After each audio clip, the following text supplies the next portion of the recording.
Hello everyone, and welcome to Michigan Whitetail Management's YouTube channel. This channel is devoted to bringing you whitetail tips, strategies, and tactics to help you, the viewer, be more successful. We not only invite you to subscribe to our channel, but also hit the notification button to be notified when we release new videos.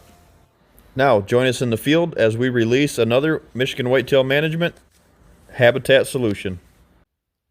Good morning, guys. Christmas morning. Wishing everybody a Merry Christmas and a happy, successful New Year.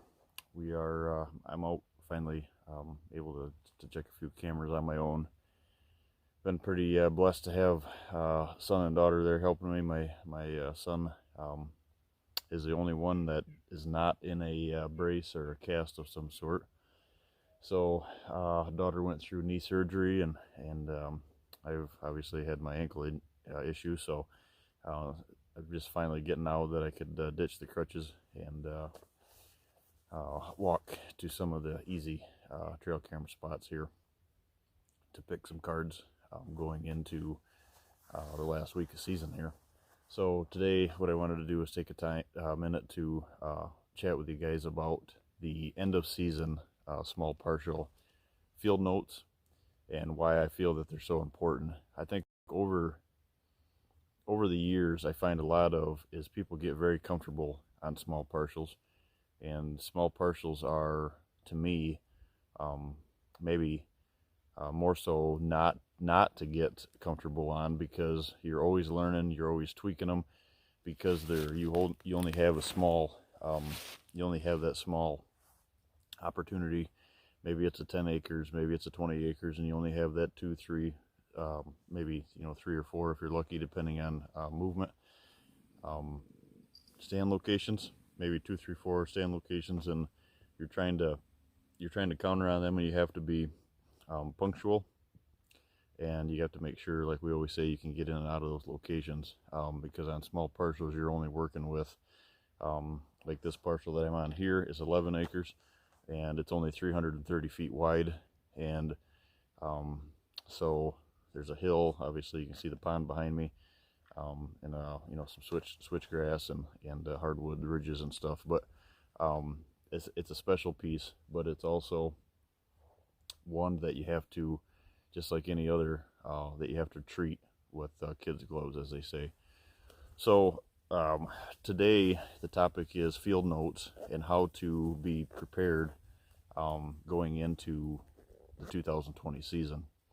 So on these, what I always do on any of my partials, whether it's my partials, what I recommend for my clients' partials, what I do is I have these aerials that we get, and they are on a backer board, and the backer board is I believe it's an 1/8 inch thick, and it's a real sturdy foam type board that you can put on the wall. It's a laminated aerial, and it sounds old school sometimes, but when you take the pins and you put them in there, and the way that we used to do stuff years ago, whether it was guiding or on my clients' parcels, or hanging tree stands for clients, or traveling the country, I've done that for years. I've done, you can buy them small pins with the large heads on them, discolored heads. You can get them in 10 different colors, and buy them at Staples for $1. You can get 50 of them, whatever the case is.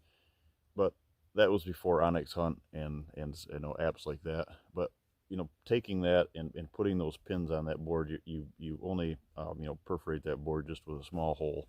You're not ruining it by any chance, and you can always pull those out and replace them for different sightings and movement and locations and stuff. So what I recommend guys do is, I feel it's a visual, I feel it's a hands-on.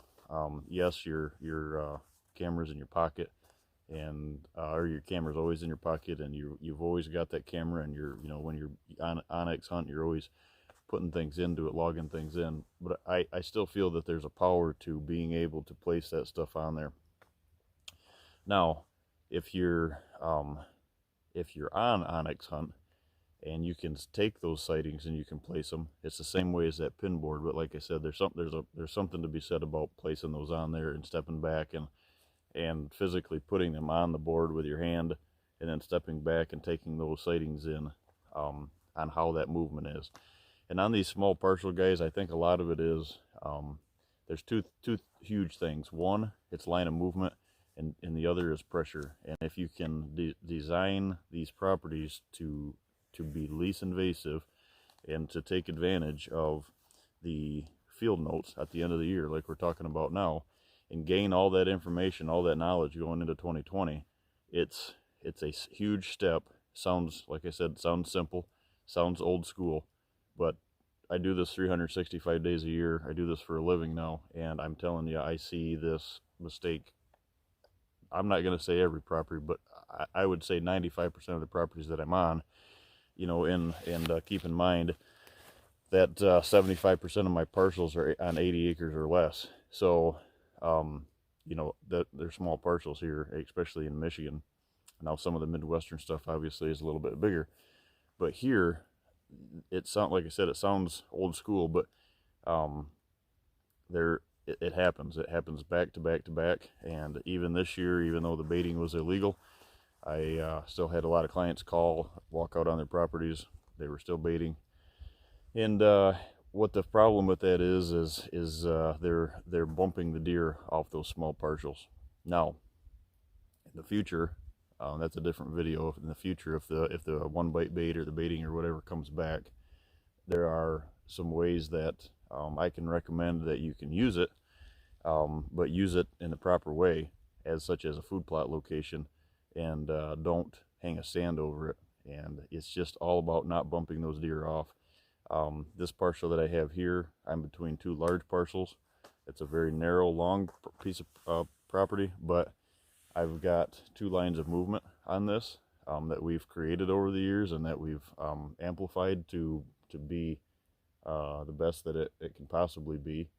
And you've seen the diagram that I made with the pond and the bedding areas and the stand location and the food plot. So the food plot's down right over here to me, in the bedding areas back behind me, and my trail camera and stands right here next to me. And what I do is I take all this information this time of the year, especially going into the last sit of the season, the last week of the season. Take all this information, put it all on the notes, put all your sightings, all your rubs that you found, all your scrapes, active scrapes, when they were active, when they started, when they went dry. Did it change when you added lure to it or scent to it? Was it a mock scrape? Were you did you have your cameras on these mock scrapes that we talk about and show and use? Is there a new spot that you need to put that on an intersection between bedding and feeding? Far enough away from bedding, far enough away from the feed plot that you can get in and get out and still have that water tank or licking branch or whatever that is. You have to make a plan. And to me, from the last week of season through the month of January, through the month of February, is where your late seasons, your early season scouting, your initial season scouting has to be done. But you have to be able to tell what that sign is. If it's is the trail, was it only active after the rut? Was it early season? So signs that you need to look at are like those mock scrapes, like we talked about, the rubs. The rubs, for example, how to tell when a rub was there and when it was placed. Now keep in mind that the any rubs that are made early season are obviously going to be made, and all the shavings are on the ground and your leaves are on top of them. Now, if the rub was made late season and it was a rub or an active rub or post rub, then they're going to be on top of the leaves. So a couple things that you can just survey when you're out in this last week over the holidays, or you're in that last week push. Try to take advantage of that sign and putting that on a onyx hunt. I'm on it all the time. I design some of my properties on it, and very powerful tool. But you need to be able to on each partial, you need to be able to focus all your attention on all your collected information, and you need to make a game plan on what the habitat needs to be created for next year to improve what you have. you know, whether it's 10 acres, 20 acres, 40, 80, 160, whatever the case is, there's always something that is lacking. If you get to a point that there's nothing lacking, then you should be killing a mature deer every year, a mature deer, 1 or 2 deer off from it every year.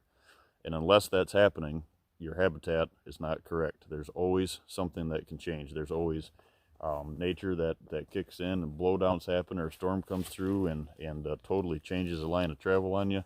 There's always something changing. And the trick of it is to be able to notice those changes, and at the end of the year like this, be able to take those changes and benefit you going into the following season, going into 2020. And I've told people this for the last 3 years, and I believe that 2020 is, you can see my Christmas post the other day, it's the year of the deer. And I truly believe that 2020 is when you're going to see what Michigan especially has to offer. Now, a lot of the places in the Midwest that I'm looking at properties for with guys that are leasing ground, obviously that's a little different situation down there. Illinois, Iowa, they are a step ahead of us as far as age management. But going into 2020 here in Michigan, we are going to see what Michigan has to offer as far as mature deer harvest, and that is how you're going to take advantage of that is having your habitat, your stand locations, your improvements taken care of because of your notes and everything that you've collected this season.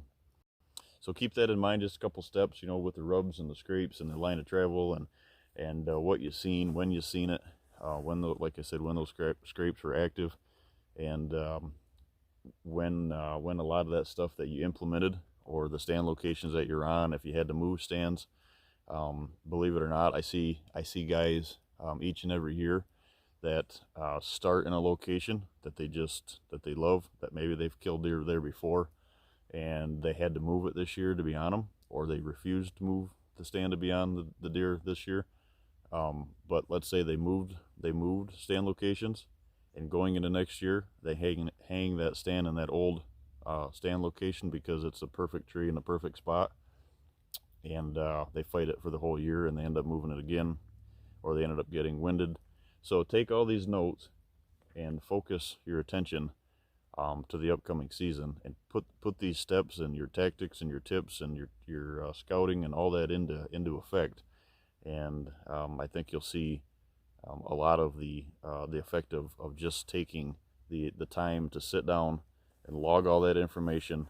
And now keep in mind, you have to be able to have logged all this information going into the season ahead of time, or be able to remember it. That's why I always recommend a log book, or Onyx Hunt sightings, or pins on them boards. That way we can go back. You can physically see when it was there, what happened, how it happened. Send yourself a text message, send your hunting partner a text message, something that you can go back and get these notes and put it all on a board. And that's where I come into play, guys. Is a lot of the clientele that I have starts with a consultation, or a service that I offer, that you just call me. We chat about what you've got and what I feel that could change, or how that I would recommend to make that situation better. And then that rolls into having me come in and do that analysis package, and follow into a video that's coming up here on design and how to create a successful small partial. And I truly feel that this is one of the missing links, that you have to be able to take your information, you have to be able to log your information, take your information, use your information on these small partials to benefit. Because if you don't take time to sit down and really put this all on a board, or like I said, Onyx Hunt, or whatever the app that is that you use, and make that make sense to you, it's not going to make sense to the deer, and you're going to struggle at the first of the year.